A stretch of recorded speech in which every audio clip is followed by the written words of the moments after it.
আজকে আমরা যাব ইস্টার্ন ফরেস্টে। ইউনান ইউনিভার্সিটি থেকে আজকে আমরা ইস্টার্ন ফরেস্টে যাব। চীনের ইউনান ইউনিভার্সিটির কথা বলছি। সকাল সকাল নাস্তা করে ফেললাম। চীনের মানুষ তো আর আমাদের মতো রাত ৩টা বাজে ঘুমায় না, আর সকাল 10টা বাজে ঘুম থেকে ওঠে না। চীনের সব মানুষ সন্ধ্যা 6টা বা 6:30টার ভিতরে এরা ডিনার কমপ্লিট করে ফেলে। রাত 8টা, 8:30 বা 9টার ভিতরে এরা ঘুমাতে চলে যায়। এবং এরা ঘুম থেকে উঠে কেউ 4:30টায়, কেউ 5টায়, কেউ 5:30টায়। এবং এদের সকালের ব্রেকফাস্ট শুরু হয়ে যায় 6টা, 6:30টার দিকে। তে সকাল সকালই আমরা ব্রেকফাস্ট কমপ্লিট করলাম। ব্রেকফাস্ট কমপ্লিট করে আজকে আমাদের কোনো ক্লাস নেই। আজকে আমরা 19 জন এবং আমাদের টিম লিডার সাবিতা আপা, আমরা আজকে যাব ইস্টার্ন ফরেস্টে। আমাদের সাথে যাবেন ইউনান ইউনিভার্সিটির অ্যাডমিনিস্ট্রেশন ডিপার্টমেন্টের একজন। বাস ড্রাইভার তো যাবেনই। আমরা 9টা, 9:30টার দিকে বাসে উঠে গেলাম। বাস চলছে। আজকে লাঞ্চটা আমরা করব পথেই। ইস্টার্ন ফরেস্টের দিকে যাচ্ছি। ইস্টার্ন ফরেস্ট মানে হলো পাথর দিয়ে বানানো এক প্রকার ফরেস্ট, মানে সবটাই হলো পাথর। দেখতে খুবই ভালো লাগে এবং চাইনিজ প্রচুর পরিমাণ মুভি এই ইস্টার্ন ফরেস্টে হয়েছে। তো আমরা যাব। যেতে যেতে অনেক কাহিনী হয়েছে, অনেক কথা, অনেক ঘটনা, অনেক অনুঘটনা হয়েছে। এগুলো অন্য সময় বলা যাবে। ইস্টার্ন ফরেস্ট আমরা দেখলাম। ইস্টার্ন ফরেস্টে দেখে আবার যথারীতি ইস্টার্ন ফরেস্টে গেলাম, ওল্ড সিটিতে গেলাম, ইউনান প্রদেশের। এখন এই যে বাস দিয়ে গেলাম আসলাম, আমাদের সাথে অ্যাডমিনিস্ট্রেশন ডিপার্টমেন্টের একজন ছিলেন, চাইনিজ নাম মনে তো থাকে না, ড্রাইভার ছিলেন। আর ওই হেল্পার যেখানে থাকে না, এই যাবা মামা বলে যে এখানে একজন লোক বসা। আমরা তো তাকে হেল্পারই ভাবছি, কারণ উনি আমাদেরকে সহযোগিতা করতেছিলেন। এবং আমরা যখন বাসে উঠি আমাদের কোনো প্রবলেম হচ্ছে কিনা দেখতেছিলেন, নামার সময় কোনো প্রবলেম হচ্ছে কিনা, কারো সিটের কোনো প্রবলেম হচ্ছে কিনা। এবং ঠিক যে সিঁড়ি দিয়ে যে উঠি না বাসে, ওই জায়গাটাতেই উনি পাশে একটা সিটে বসা ছিলেন, কন্ট্রাক্টররা যেখানে বসা থাকে। পরবর্তীতে জানতে পারলাম উনি আসলে হেল্পার বা কন্ট্রাক্টর না, উনি হলো ইউনিয়ন ইউনিভার্সিটির একজন প্রফেসর। এখন আমাদের দেশে আমি বলতে কি ভারতবর্ষেও বলবো, পাকিস্তানের বিষয়টা আমি জানি না, পাকিস্তানও এমনই হবে। আমাদের দেশে প্রফেসর মানে হলো ওনার চোখ দুইটা না, চারটা। আমাদের দেশে প্রফেসর মানে হলো ওনার হাত কিন্তু দুইটা না, অগণিত। আমাদের দেশে প্রফেসর মানে হলো ওনার মুখ কিন্তু একটা না, অনেকগুলো। আমাদের দেশে প্রফেসর মানে হলো ওনার সম্মান কিন্তু সম্মান না, অহংকার। অর্থাৎ উনি প্রফেসর ইউনিয়ন ইউনিভার্সিটির, চীনের ইউনিয়ন ইউনিভার্সিটির প্রফেসর। উনি যে প্রফেসর ধরতেই পারে নাই। কি সিম্পল জীবনযাপন, চমৎকার সিম্পল জীবনযাপন। এবং আমাদেরকে সহযোগিতা করতেছিলেন। অ্যাডমিনিস্ট্রেশন ডিপার্টমেন্টের যিনি ছিলেন, উনি আমাদের সাথে যেহেতু কমিউনিকেশন করতে হয়, ওনার একটু গ্ল্যামারাস ভাব ছিল।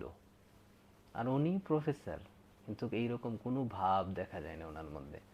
আমাদেরকে দিলেন, উনি সমস্ত ব্যবস্থাটা করে দিলেন, আমাদের কার্ড দিলেন, কারণ ইস্টার্ন ফরেস্টে স্টুডেন্ট আইডি কার্ড ব্যতীত ঢুকতে দেওয়া হয় না। যেহেতু আমরা ইউনিয়ন ইউনিভার্সিটির স্টুডেন্ট হিসেবে গেলাম, সেহেতু আমাদেরকে কার্ড দিলেন।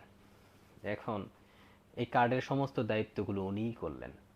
কিন্তু ওনার মধ্যে এইরকম কোনো অহংকার না। এবং জানতে পারলাম কি, যে ওনার যে বেতন কাঠামো এবং সরকারি বাগানের মালির যে বেতন কাঠামো প্রায় কাছাকাছি, 500 বা 600 টাকা ব্যবধান, বা 1000 বা 2000 টাকা ব্যবধান। বিষয়টা এমন না যে উনি পান 5,000 টাকা আর মালি পায় 300 টাকা, বা দেখা গেল মালি পায় 11,000 টাকা আর উনি যেহেতু প্রফেসর উনি পান 95,000, 1,20,000 টাকা, এমন না। সবার বেতন কাঠামো, চীনের সরকারি বেতন কাঠামো প্রায় সেম। আমি 2016 সালের কথা বলছি। এখন যে বিষয়টা হলো, এই যে ওনার মধ্যে কোনো প্রকার অহংকার নাই, না থাকার বদলে কি হয়েছে, অহংকার হলো আমাদেরকে স্বাভাবিক জীবনযাপন করতে দেয় না। অহংকার ব্যক্তির সাথে ব্যক্তির, অর্থাৎ নিজের সাথে নিজের একটা দূরত্ব তৈরি করে, ফলে আমরা স্বাভাবিক কাজকর্ম করতে পারি না। এখানকার প্রফেসর মানে হলো ও বাবা, সে ডিপার্টমেন্টে যাবে মানে হলো কি যে এক ঘটনা ঘটে যাবে।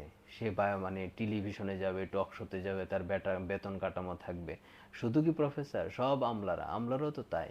আমলারা তো মানে এরাদের দেশের কামলা, এ কথাটা একটু এরা মনে রাখতে চায় না। আমলাদের আচরণ দেখে মনে হয় যে ওনারা মনে হয় কোন দেশ থেকে যে আসছে। এ দেশটার অবস্থা যে একেবারে 24 দোকানে 72 হয়ে যেতেছে গা, 48 বলতে পারতাম। 24 দোকানে যে 72 হয়ে যেতেছে গা, এইদিকে কোনো খেয়াল নাই। ওনারা বিশাল বড়, আমি অনেক আগে একটা কথা বলছিলাম, ভাই রে, গোয়াল ঘরের রাজা হয়ে কি করবা, তোমার তো গোবরের গন্ধই শুনুন লাগবো। সুতরাং দেশটার অবস্থা যে শেষ হয়ে যেতেছে, এদিকে একটু খেয়াল দাও। করাপশনগুলো একটু কম করো। করাপশনের লাগাম টানার কিছু নাই। করাপশন এমন বাজে অবস্থায় গেছে, এটা একেবারে একেবারে বন্ধ করে দিতে হবে, থামাই দিতে হবে। আস্তে আস্তে করা যাবে, আস্তে আস্তে বন্ধ করতে হবে, কোনোদিনই সম্ভব নয়। এইরকম জাতির কোনোদিনই আস্তে আস্তে কোনো কিছু বন্ধ করা যাবে না। একদিক দিয়ে একটা গর্ত বন্ধ করবে, আরেকটা গর্ত তৈরি হবে, একটা গর্ত বন্ধ করবে, আরেকটা গর্ত তৈরি হবে, পুরো পাত্রটাই চেঞ্জ করে ফেলতে হবে, সিস্টেমটাই চেঞ্জ করতে বলতে হবে। এবং এটা শুধুমাত্র আইনের মাধ্যমে সম্ভব। বলছিলাম প্রফেসর খুব সিম্পল। এই যে সিম্পল জীবনযাপন করেন, সিম্পল জীবনযাপনের মধ্যে উনি কি করেন, ওনার কি হয়, উনি স্বাভাবিক কাজকর্মগুলো করতে পারেন। অর্থাৎ ওনার সাথে ওনার কখনো দ্বন্দ্ব তৈরি হয় না। তো ইউনিভার্সিটির প্রফেসর আমাকে শিখাইলেন যে কিভাবে সিম্পল হইতে হয় আর কিভাবে কর্মে অনেক বড় হইতে হয়। কারণ অ্যাডমিনিস্ট্রেশন অফিসার সব কাজগুলো করছিলেন না, করছিলেন উনি। কিন্তু উনি বসা ছিলেন কন্ট্রাক্টরের ওই পেছনের রুমটাতে। তো চীনের একজন প্রফেসর যদি এমন সিম্পল হয়ে অনেক বড় কাজ করে, তাহলে চীন বড় হবে না? চীন একসময় সারা পৃথিবী লিড দিতে পারে, তারা যেভাবে কর্মের মধ্য দিয়ে এগিয়ে যাচ্ছে। আমার দেখা চীন আমি আরও বর্ণনা করব অন্যভাবে, কিন্তু আজকে শুধু একজন প্রফেসরের সিম্পল জীবনযাপনটার কথা বললাম। এবং আমরা সবাই টাসকে খেয়ে গেছিলাম যখন শেষে জানলাম যে প্রফেসরের এই অবস্থা, উনি এত সিম্পল, এত নিরহংকার। আর আমাদের প্রফেসরদের 2টা চোখ না, 4টা চোখ। একটা চেয়ারে ওনাদের হয় না।